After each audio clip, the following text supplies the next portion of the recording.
Hello everyone, welcome back on English zone channel. And आज की class में हम पार्ट सेकंड डिस्कस करने वाले हैं लिटरेरी टर्म्स एंड फॉर्म्स से रिलेटेड।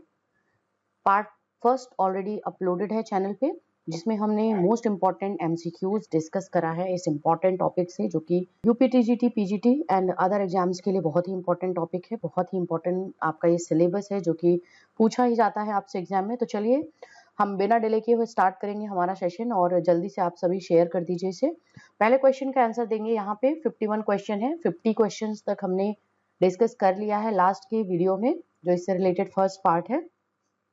51 क्वेश्चन है। डैश यहाँ पे है, emphasize interior characterization to explore the mental or emotional lives of a character। आपको बताना है कि किस तरीके के नॉवेल में ये जो इम्पोर्टेंट सब्जेक्ट मैटर होता है उसको लेकर के ये बात होती है। इम्पोर्टेंट थीम ऐसा होता है जिसमें हम मेंटल एंड इमोशनल लाइफ्स जो कैरेक्टर होता है उसके मेंटल एंड इमोशनल जो जीवन होता है उसके बारे में बात करते हैं। उस नॉवेल को क्या बोला जाता है? Picaresque novel, sentimental novel, historical novel या है साइकोलॉजिकल नॉवेल? तो इसका आंसर ऑप्शन बी हमारा यहाँ पे हमारा करेक्ट होगा।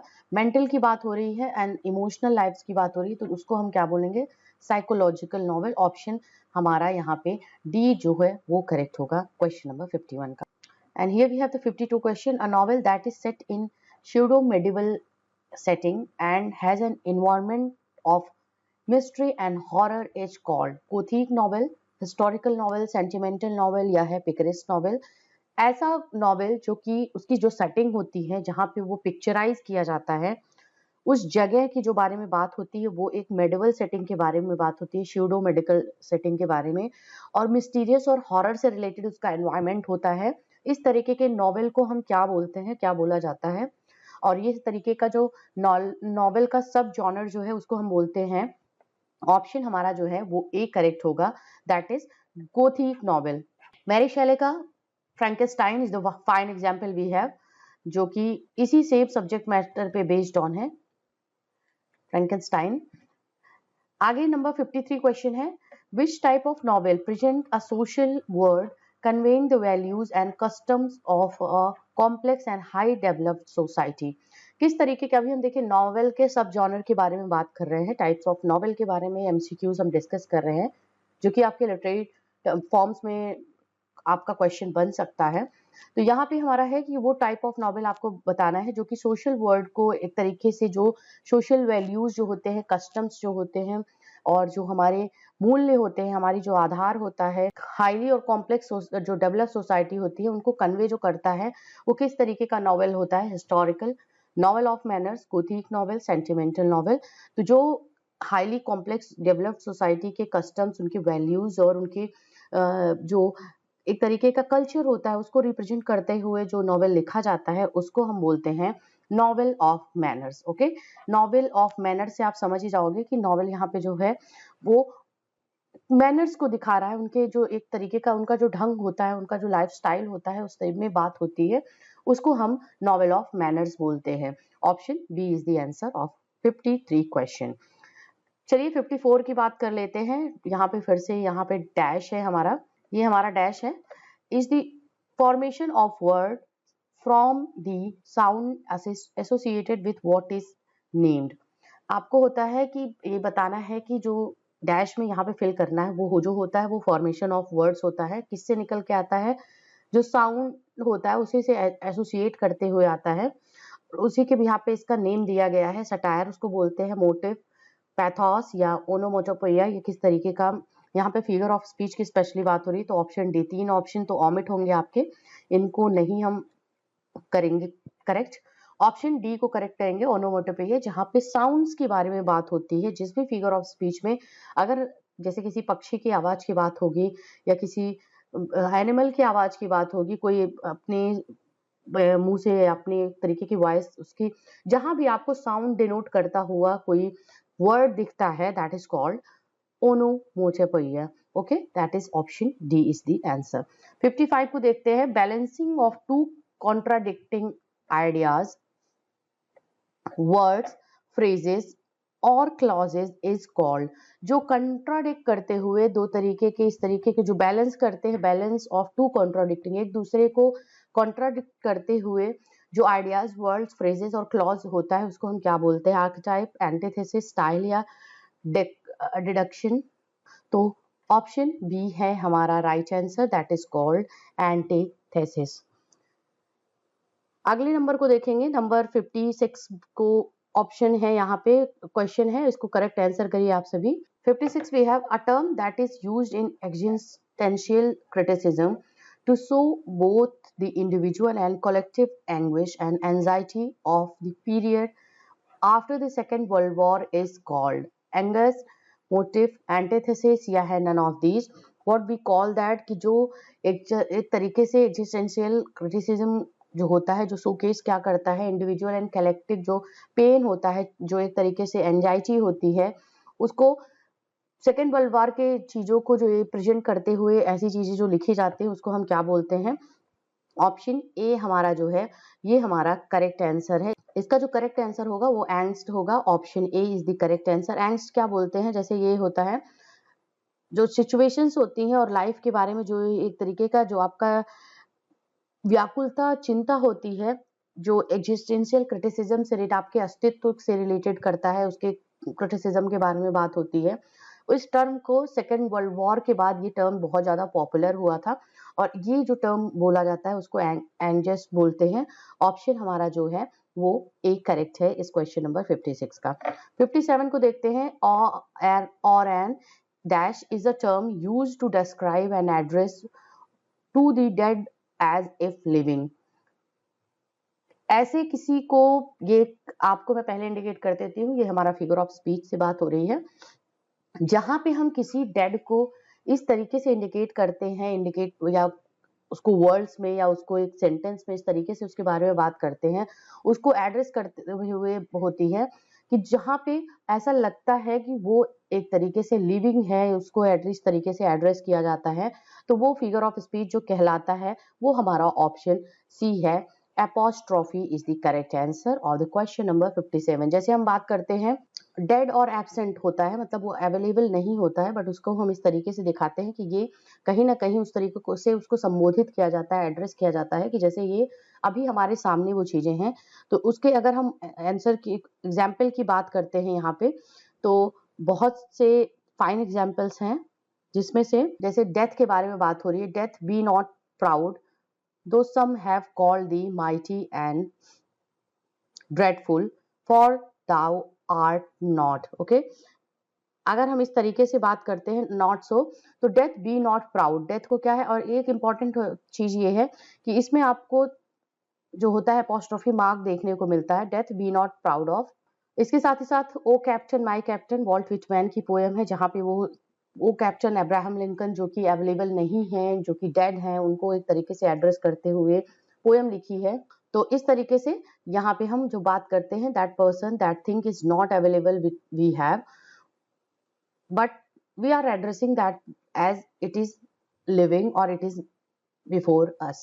So option C is the answer of the question number 57. Now we will go to question number 58.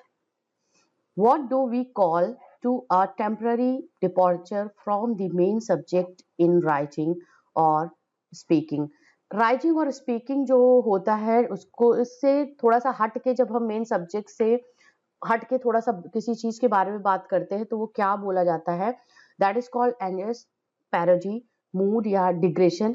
तो यहाँ पे हम बोलते हैं option D is the answer, digression. Okay, digression इसको बोला जाता है जब हम किसी मेन टॉपिक के बारे में बात कर रहे होते हैं, चाहे हम किसी चीज को लिख रहे होते हैं या किसी चीज के बारे में बात कर रहे होते हैं, बट वहां से हम एक थोड़ा सा शॉर्ट किसी और चीज के बारे में उसी में बात करते हैं, और उस टॉपिक से मेन जो टॉपिक है उससे हट करके उस चीज को हम वहां पे मेंशन करते हैं, तो वो क्या बोला जाता है? वो बोला जाता है कि या स्टेपिंग और मूवमेंट डाउनवर्ड्स, किसी चीज के से हट के, उस मेन टॉपिक से हट करके किसी दूसरे टॉपिक के बारे में थोड़ा बहुत एक टेम्पररी जो डिपार्चर होता है, टेम्पररी डिस्कशन होता है, उसके बीच में ही बात करना, तो वो हम बोलते हैं उसको डिग्रेशन।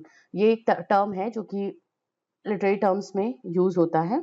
आगे 59 के बारे में बात करते हैं। The use of a word और phrase that is less offensive, less distasteful and less direct is called sarcasm, euphemism, metaphor या जिग्यूमा। आपको जो आंसर देना है वो हमारा ऑप्शन बी बोला जाता है। यूफेमिज्म के बारे में जब हम बात करते हैं तो जो फ्रेज या वर्ड यूज करा जाता है यूफेमिज्म में, उसको क्या बोला जाता है कि यहाँ पे हम किसी अच्छे वर्ड को यूज करते हुए, जैसे सरकाज़म में आप कोई हार्श वर्ड यूज करके हुए किसी को क्रिटिसाइज करते हो, किसी के बारे में थोड़ा सा मजाक उड़ाते हो, बट यहाँ पे हम क्या बोलते हैं या सरकास्टिक वे में बोलते हो कि अरे बहुत हंसी मजाक उड़ाते हुए उसका बोलते हो। तो यहाँ पे यूफेमिज्म के बारे में जब हम बात करेंगे तो इसमें क्या होता है, किसी चीज के बारे में हम बात करते हैं, किसी सिचुएशन को कॉन्फ्रंट करते हैं, और बट उसके लिए जो कन्फ्रंटेशन होता है, उसको लिए जो वर्ड यूज होता है, वो जो वर्ड होता है वो थोड़ा सा एक तरीके से वो हम लेस ऑफेंसिव होते हैं, मतलब जैसे इनडायरेक्टली इस तरीके से बोलते हैं कि उसको वो बुरा ना लगे, और लेस डायरेक्ट होता है कि किसी दूसरे वे में एक तरीके से सॉफ्ट एंड टच के से या एक तरीके से सॉफ्ट एंड वे में उसको हम बात करते हैं, that is called euphemism. Next we have number 60 question. An environment created by the writer's use of details and word choice is called। environment जो create किया जाता है by the writers के through, किस तरीके के use of details and word choice is called, उसको क्या बोलता है, refutation, pathos, mood या morale। option C is the correct answer, mood is the answer of the question number 60।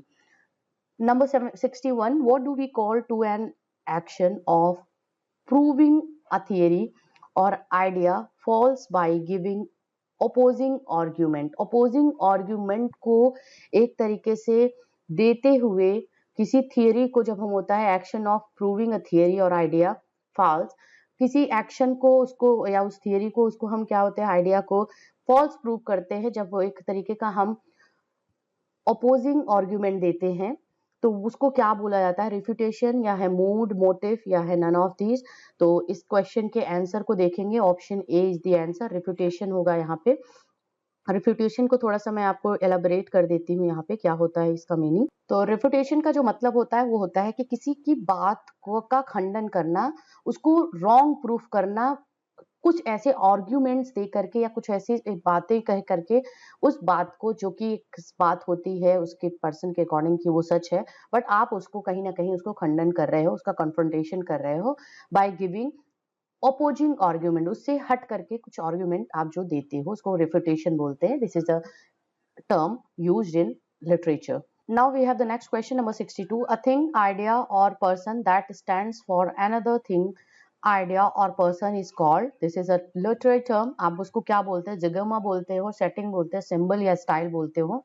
तो किसी एक चीज, आइडिया या पर्सन जो होता है वो किसी और चीज, आइडिया या किसी पर्सन के लिए बोला जाता है, उसके लिए स्टैंड आउट करता है। देखिए इसका जो आंसर होगा वो हम आपको यहाँ पे ऑप्शन ए करेंगे। जब एक चीज या आइडिया या पर्सन जो होता है वो किसी और चीज के लिए ही सेम तरीके से स्टैंड आउट करता है, तो वो हमारा ऑप्शन ए करेक्ट होगा, दैट इज जिग्योमा। जिग्योमा में जो बात होती है कि सेम जो एक लिटरेरी टर्म है जिसको किसी एक वर्ड को यूज करते हैं किसी दूसरे वर्ड के लिए और किसी दूसरे आइडिया के लिए करते हैं, that is called जिग्योमा।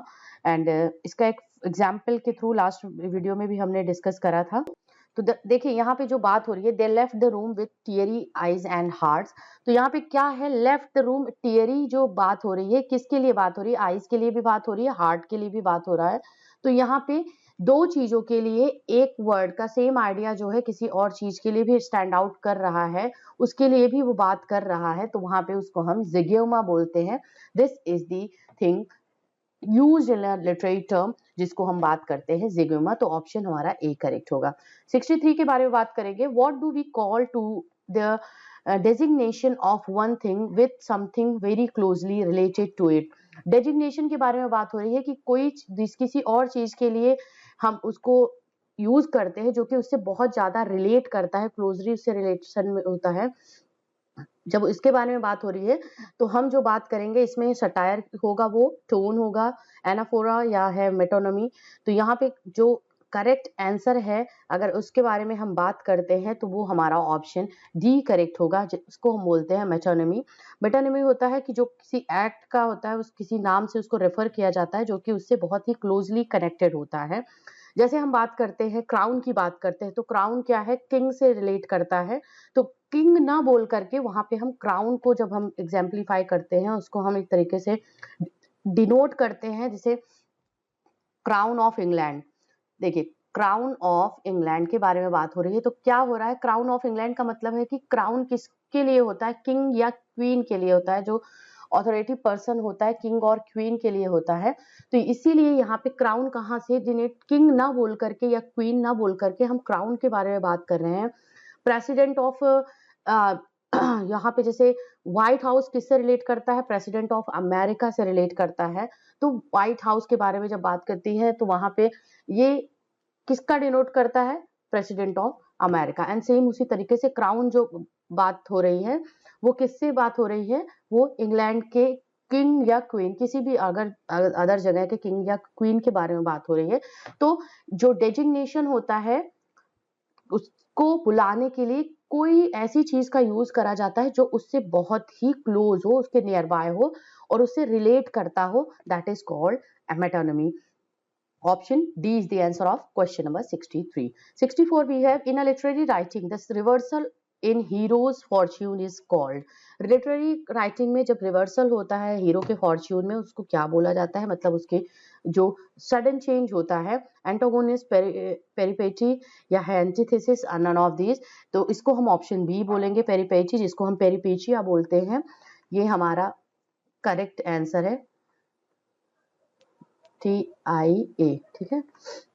That is the answer of the question number 64। Option B को हम यहाँ पे टिक करेंगे। नंबर 65 देखते हैं, what when a comment does not logically relate to another we call it। जब एक comment जो होता है लॉजिकली किसी दूसरे जो बात होती है उससे रिलेट नहीं करता है, उसको क्या बोला जाता है, नॉन स्क्वेटर या है आपका पैराडॉक्स, प्रिसाइज या पैरेंथेसिस। तो ऑप्शन यहाँ पे ए करेंगे, non sequitur is the correct answer of question number 65। 66 को देखते हैं, डैश है स्टार्टिंग में ही आपको इसको फिल करना है, is a quotation used at the beginning of a literary work which suggest it's theme.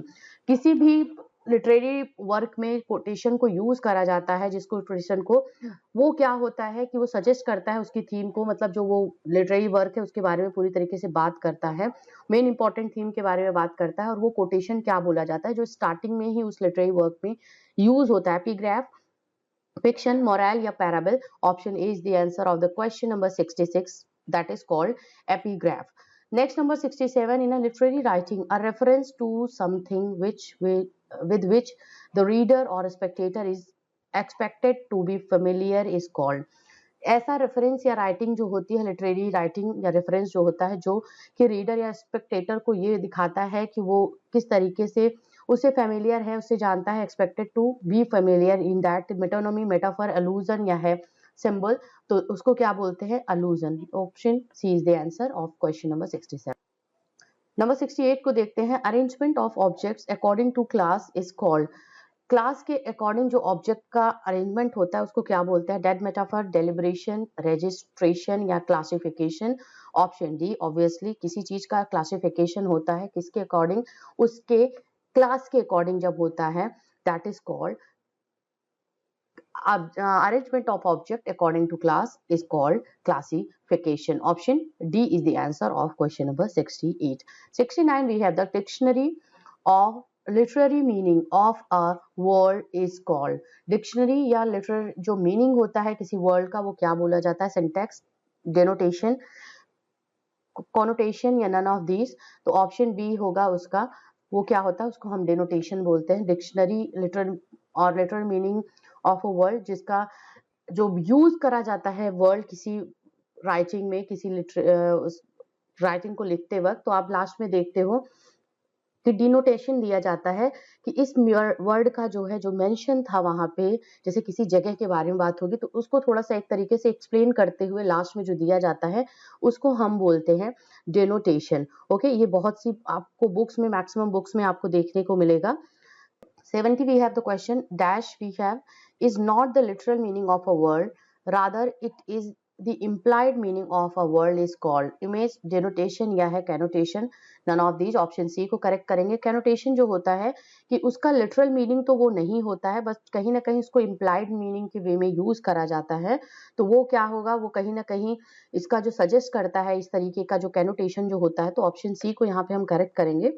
ये जो वर्ड होता है, जो सजेस्ट किया जाता है कि उसका एसोसिएशन जो होता है उसके लिटरल मीनिंग से थोड़ा सा डिफरेंट होता है। जैसे दिखा दिया है ना, the connotation is not the literal meaning, मतलब जो वर्ड दिया गया है उसका लिटरल मीनिंग उस वर्ड का वो नहीं है, लेकिन उसको किसी इम्प्लाइड मीनिंग के वे में, किसी और वर्ड के लिए, शब्द के लिए इम्प्लाइड मीनिंग के वे में उसको यूज करा जाता है, तो उसको हम क्या कहते हैं, वहां पे बोलते हैं कैनोटेशन। जैसे एग्जाम्पल दिया गया है, सी इज फीलिंग ब्लू, जैसे यहाँ पे दिया गया है, जैसे सी इज फीलिंग ब्लू, तो ब्लू का मतलब क्या हुआ कि थोड़ा सा वो कोल्ड फील कर रही है। जैसे ये कलर से मतलब नहीं है, देखिए ब्लू का मतलब हुआ कि यहाँ पे आप कलर इसको नहीं, लिटरल मीनिंग इसका क्या होगा, ब्लू का मतलब हम क्या समझते हैं, कलर समझते हैं, रंग समझते हैं, लेकिन इसका जो मीनिंग दिया जा रहा है ये एक तरीके से कहीं ना कहीं सी इज नॉट फीलिंग गुड, ये मतलब होता है सी इज फीलिंग ब्लू, कि वो कुछ अच्छा महसूस नहीं कर रही है, थोड़ा सा कोल्ड फील कर रही है, थोड़ा सा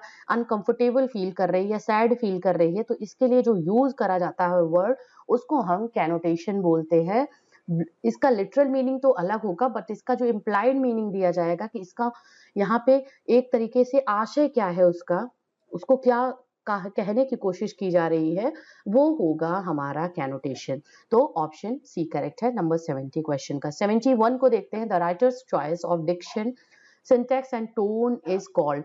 राइटर का जो चॉइस ऑफ डिक्शन होता है, मतलब वर्ड्स को यूज करने का जो चॉइस होता है कि किस तरीके का वर्ड्स अपने वो लिटरेरी राइटिंग में यूज कर रहा है, सिंटेक्स क्या यूज कर रहा है, टोन क्या यूज कर रहा है, उसको डिडैक्टिक बोलते हैं, प्लॉट या सेटिंग या स्टाइल। तो ऑप्शन डी है वो स्टाइल है, that is the writing style of particular poet या राइटर, जो कि डिक्शन, सिंटेक्स और एक तरीके से टोन को अपनी चॉइस के अकॉर्डिंग यूज कर रहा है, that is style. Number 72 question देखते हैं, a question that is asked to emphasise a point and answer is not expected is called a dash question.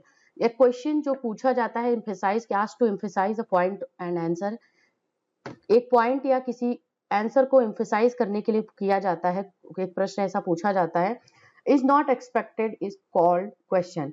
Rhetoric question है या रियल क्वेश्चन, अनरियल क्वेश्चन या none of these, तो option A होगा, is not called a rhetoric question. तो यहाँ पे हम उसको जो बोलेंगे वो हमारा रेटोरिकल क्वेश्चन नहीं होता है, जो किसी पॉइंट ऑफ आंसर को एम्फसाइज करने के लिए पूछा जाता है, इज नॉट, उसको हम रेटोरिक क्वेश्चन नहीं बोलते हैं। रेटोरिक क्वेश्चन में थोड़ा सा हमारा डिफरेंट एक तरीके से जो अलंकारिक भाषा यूज करते हुए, किसी क्वेश्चन को ना पूछते हुए किसी एक बहुत ही सॉफ्ट वे में यूज करा जाता है। रेटोरिक जो वर्ड्स होते हैं या लैंग्वेजेस होती हैं या आपको जो मीनिंग्स टर्म्स होते हैं इससे रिलेटेड, वो बहुत ही एक सॉफ्ट टच के साथ में या सॉफ्ट वे में, एक कंफर्टेबल वे में पूछे जाते हैं क्वेश्चन। तो यहाँ पे उसका जो एम्फेसाइज होता है वो किसी आंसर को ना करना या किसी पॉइंट को प्रूव ना करने के लिए होता है।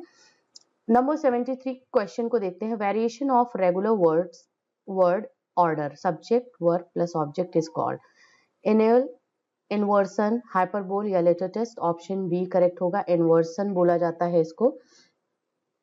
जैसे यहाँ पे variation of regular word order, जैसे हमारा जो कोई एक सेंटेंस हम जब लिखते हैं इंग्लिश में, सब्जेक्ट होता है, फिर वहां पे हम उसके बाद में वर्ब यूज करते हैं एंड देन ऑब्जेक्ट यूज करते हैं एंड देन अदर वर्ड्स को यूज करते हैं, बट इसको क्या होता है, इसको अपसाइड डाउन किया जाता है, कि मतलब एक तरीके से रेगुलर वर्ड में जिस तरीके से वेरिएशंस होते हैं कि कहीं ऑब्जेक्ट पहले है, अदर वर्ड्स बाद में है, वर्ब बाद में है और सब्जेक्ट बाद में है, तो उसको किसी चीज को बिल्कुल अपसाइड डाउन कर देना जो होता है उसको इन्वर्सन बोला जाता है। तो ये एक वर्ड हो गया जो कि इन्वर्सन को रिप्रेजेंट कर रहा है। इसका एग्जांपल है, देखिए नेवर यहाँ पे पहले आ गया, जैसे I have never been more insulted in my life, ऐसा सेंटेंस होना चाहिए जो एक proper regular sentence word order में होता है।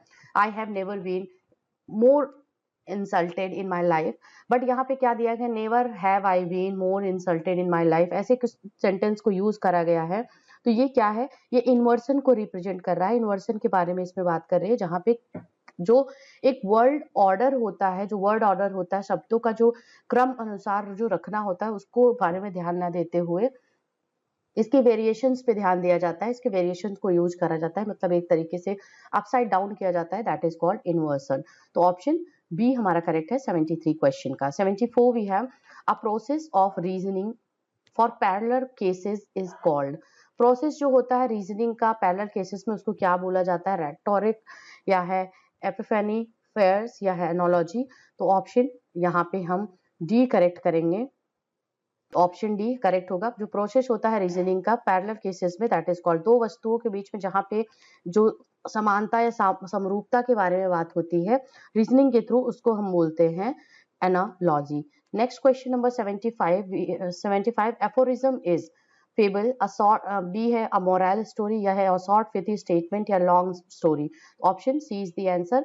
एफोरिज्म के बारे में बात होती है जो शॉर्ट फिथी स्टेटमेंट्स होती हैं, मतलब छोटे वर्ड्स में, छोटे सेंटेंस में ही बहुत बड़ी बात कहना या एक तरीके से बहुत डिपेंड मीनिंग के साथ में, गहरी मीनिंग के साथ में उसको यूज करना किया जाता है, तो वो एफोरिज्म बोला जाता है। और बेकन इसके लिए फेमस है, फ्रांसिस बेकन की स्टाइल एफोरिस्टिक स्टाइल थी। नंबर 76 को देखते हैं, हु वर बार्ड्स। बार्ड किसको बोला जाता है, इसको आपको आंसर देना है, पोएट्स को, नॉवेलिस्ट, ड्रामेटिस्ट या ट्रेजेडियन। तो ऑप्शन ए करेक्ट होगा, पोएट्स को बार्ड बोला जाता है, जैसे हम जिसको बोलते हैं भाट कवि या बार्ड बोला जाता है, दैट इज, ये जो रेफरेंस है ये पोएट्स के लिए यूज होता है, कवियों के लिए यूज होता है।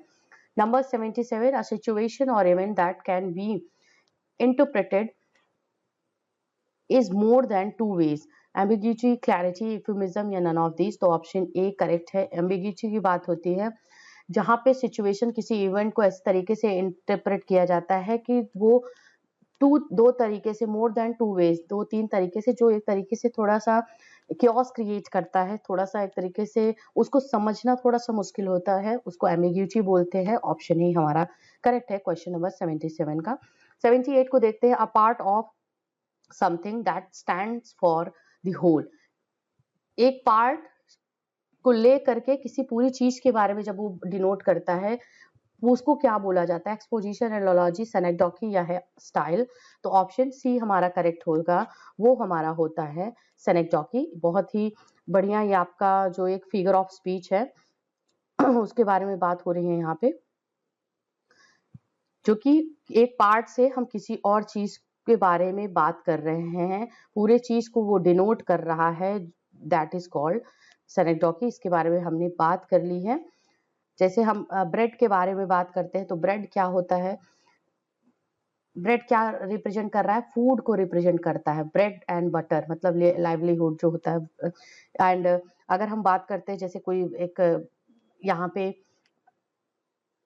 बहुत से वो पीपल हैं या है, बहुत से लोगों के बारे में बात करते हैं, तो वहाँ पे हेड्स के बारे में बात करते हैं, एंड ऑल्सो व्हील्स के बारे में होता है, बूट्स के बारे में बात होती है। तो ये सब चीजें जो होती है पूरी चीज को डिनोट करता है, उसी से रिलेट करता हुआ, something whole stand for the whole, and that is called synecdoche। 79, a perspective from which a story of a fiction or non-fiction is told। Prospective, जिसके प्रोस्पेक्ट के थ्रू किसी फिक्शन या नॉन फिक्शन की story को बताया जाता है, discussion, point of view, didactic या डिस्कोर्स। ऑप्शन बी होता है वो पॉइंट ऑफ व्यू होता है, उस जिसके थ्रू स्टोरी को एक तरीके से नरेट किया जाता है, नॉन फिक्शन एंड फिक्शन जो हमारा जॉनर होता है उसके लिए। तो ऑप्शन बी करेक्ट है 79 का। 80 को देखते हैं, the quality of a fiction और non fiction that evoke pity and sorrow. उसको क्या बोला जाता है, तो क्वालिटी जो फिक्शन और नॉन फिक्शन का होता है, जो एक तरीके से सॉरो एंड पिटी को इवोक करता है, जगाता है, उसको बोलते हैं फिक्शन। पर्सोनिफिकेशन, पैथोस या सिमिली। ऑप्शन सी को करेक्ट करेंगे, पैथोस होता है।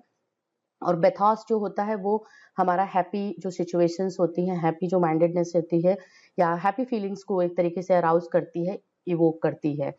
नेक्स्ट नंबर 81 की तरफ चलेंगे, इंटरप्रेटिंग और discovering the meaning of a text. Interpreting and discovering, interpret करना, बताना, एंड उसको डिस्कवर करना किसी टेक्स्ट की मीनिंग को, मेटानिमी, कैनोटेशन, एलूजन या एक्सप्लिकेशन। तो ऑप्शन डी होगा, उसको क्या बोलते हैं, एक्सप्लिकेशन। ऑप्शन डी आंसर है 80 नंबर 1 क्वेश्चन का। 82 के बारे में बात करेंगे, intensifying an idea by stating the opposite और बाय अंडरस्टेटमेंट। तो ये इसको क्या बोलते हैं, इंटेंसिफाइंग एन आइडिया, किसी आइडिया को इंटेंसिफाई करना, उसको एक तरीके से इवोक करना, ऑपोजिट को स्टेट करते हुए या उसको समझते हुए। लेटोटिस, स्टाइल, हाइपरबोली या है नन ऑफ दीज, तो उसको बोलते हैं लेटोटिस। ऑप्शन ए करेक्ट है। Number 83, assigning something to a time when it was not invented और वॉज नॉट इन एग्जिस्टेंस। किसी चीज को असाइन करना उस टाइम में जब वो इन्वेंटेड नहीं है या उसका आविष्कार नहीं हुआ है या वो एग्जिस्टेंस में नहीं है, उसको हम क्या बोलते हैं? कौन सा अनाक्रोनिज्म, एलेगरी या हाइपरबोली? तो ऑप्शन बी को करेक्ट करेंगे। जो एक तरीके से बहुत पुरानी चीज के जो एग्जिस्टेंस में नहीं है उसके बारे में जब बात होती है तो उसको हम एनाक्रोनिज्म बोलते हैं। ऑप्शन बी हमारा करेक्ट है 83 का। 84 के बारे में बात करेंगे। ABBA, CDC, CDC and ABBA, CDE. ये जो राइमिंग स्कीम है ये किसकी है? ऑड, सोनेट, लिरिकल पोएम या एपिक की? तो ये क्या है? सोनेट की राइमिंग स्कीम है। यहाँ पे हमारे 14 लाइन्स होती हैं सोनेट में। That is the rhyming pattern of a sonnet. Next 85, a 5-act play ending in the death of almost all the major characters. 5 act का प्ले होता है। पहले प्लेस जो होते थे एलिजाबेथन टाइम में 5 एक्ट्स में लिखे जाते थे, बट मॉडर्न में थोड़ा सा सिनेरियो चेंज हुआ है जहाँ पे 2 एक्ट में 3 एक्ट में भी प्लेस की एंडिंग होती है। बट बेसिकली जो एक पैटर्न था प्ले लिखने का, ड्रामा लिखने का, वो था 5 एक्ट में लिखना। और जो ड्रामा में किसी जो स्टोरी होती है वो मैक्सिमम पीपल के डेथ से, मेजर जो कैरेक्टर्स होते हैं उनकी डेथ से, उनके मर्डर से एंड होती है, वो क्या बोला जाता है? बहुत इजी क्वेश्चन है। उसको बोलते हैं हम शेक्सपियरियन ट्रेजेडी। ट्रेजेडी भी बोल सकते हैं और शेक्सपियरियन ट्रेजेडी, क्योंकि शेक्सपियर के ट्रेजेडी में मोस्टली आप कैरेक्टर्स जो देखोगे वो, और मेजर कैरेक्टर स्पेसिफिकली, चाहे हैमलेट की बात करें, मैकबेथ, किंग लियर या ओथेलो की बात करते हैं, आपको उसमें कैरेक्टर्स जो होते हैं, मेन कैरेक्टर, उनका एंडिंग जो होता है वो ट्रेजिक होता है और वो 5 एक्ट्स में लिखे जाते हैं। लिखा है शेक्सपियर ने, इसलिए हम इसको यहाँ पे ऑप्शन डी में आंसर टिक करेंगे, क्योंकि ऑप्शन डी हमारा यहाँ पे जो ऑप्शंस में अवेलेबल है। नंबर 86 की बात करते हैं। स्ट्रॉन्ग आयरनी और सरकाजम, इसको क्या बोला जाता है? कॉमेडी, ट्रेजेडी, सटायर या मास्क? ऑप्शन सी करेक्ट होगा।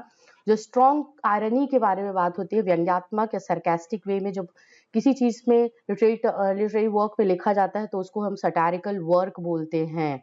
उपहास करते हुए किसी सिचुएशन को, किसी पर्सन को जब इंडिकेट करते हुए ऐसी चीजें लिखी जाती हैं, ironical words, ironical situations use करे जाते हैं, that is called satire. Number 87, a word और phrase made by transposing the letters और वर्ड्स, एनाफोरा, एनाग्राम, एरनी या सिजोरा? ऑप्शन बी करेक्ट करेंगे। एनाग्राम बोला जाता है। ऑप्शन बी हमारा करेक्ट है। जब एक फ्रेज या वर्ड होता है जो कि ट्रांसपोज करते हुए लेटर्स या वर्ड्स को लिखा जाता है, वहां पे हम एनाग्राम बोलते हैं। इसको थोड़ा सा समझेंगे। जब कोई वर्ड और फ्रेज बनाया जाता है, मेड किया जाता है किसी लेटर या वर्ड को ले करके, तो उसको हम बोलते हैं एनाग्राम। ऐसे हम बहुत से वर्क देखते हैं। हमारा वर्ड है ए जेंटलमैन।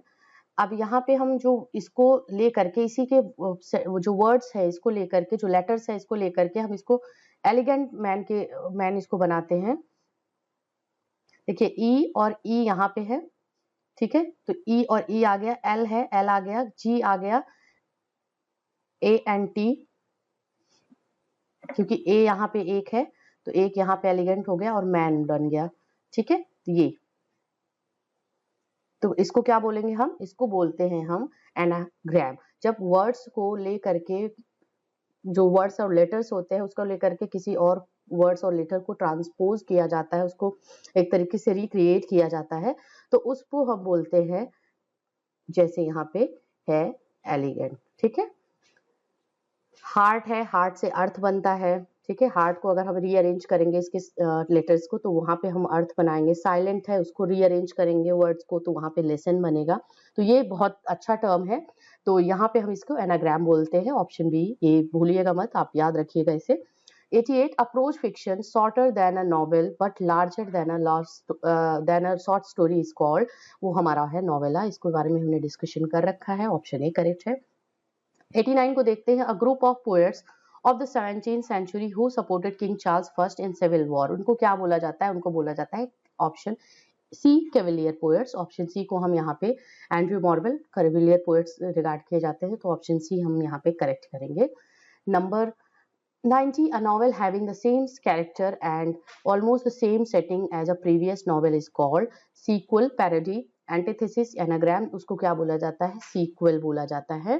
पैरोडी होती है कि उस नॉवेल, किसी और नॉवेल को उपहास करते हुए कोई दूसरा नॉवेल लिखा जाता है, उसके जो थीम्स होती है, उसकी जो एक स्टाइल होता है, उसको कॉपी करते हुए बट उसको एक तरीके से उपहास करते हुए लिखा जाता है, तो वो पैरोडी बोला जाता है। बट किसी नॉवेल, उसके कैरेक्टर और ऑलमोस्ट सेम सेटिंग को प्रीवियस नॉवेल के करते हुए जब कोई नॉवेल लिखा जाता है तो उसको सीक्वल बोलते हैं। ओके, जैसे मूवीज होती हैं, मूवीज में सेम कैरेक्टर, हीरो और उसी सेम सेटिंग के साथ में आगे जब स्टोरी आगे बढ़ती है तो बहुत से ऐसी मूवीज हैं जो हमने देखा है, जैसे डॉन 1, डॉन 2 और काफी सारी हैं, आप अच्छे से इसको समझते होंगे।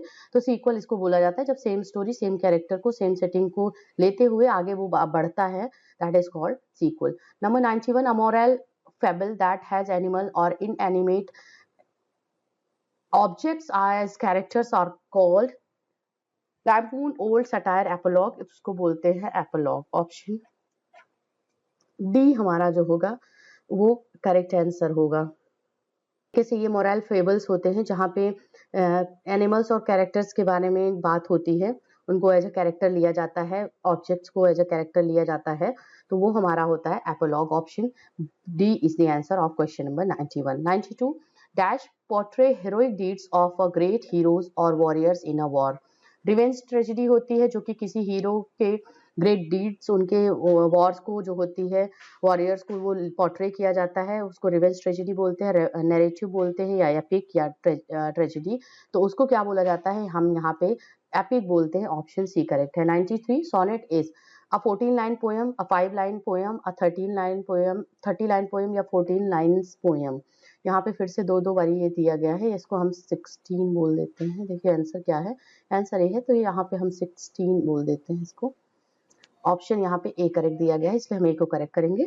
Number 94, when two statements are made and a logical conclusion is drawn from them is called analogy, satire, motive, syllogism। तो क्या होता है? ऑप्शन डी आंसर है question number 94। 95, under guise of praise a bitter expression or of strong disapproval is given, that is option D sarcasm।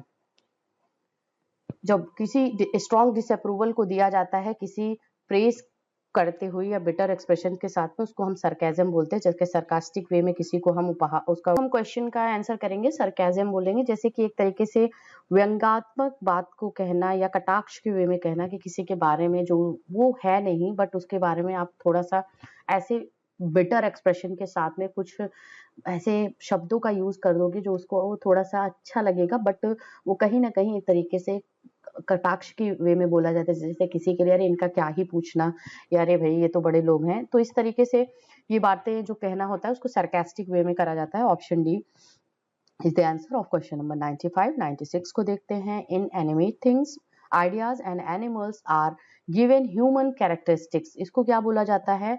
इसको alliteration, personification, allegory या metaphor बोला जाता है, तो ऑप्शन बी होगा हमारा। ये पर्सोनिफिकेशन बोला जाता है कि जहाँ पे हम किसी inanimate things, ideas, animals को जो होता है उसको as a human character behave करते हैं, उसके साथ में लिविंग थिंग्स के वे में बिहेव करते हैं, तो उसको हम पर्सोनिफाई करते हैं, personification. Option B is the answer. Next number, it involves 97 question है, it involves several points of comparisons between two things, dead metaphor, alive metaphor, extended metaphor या all of these।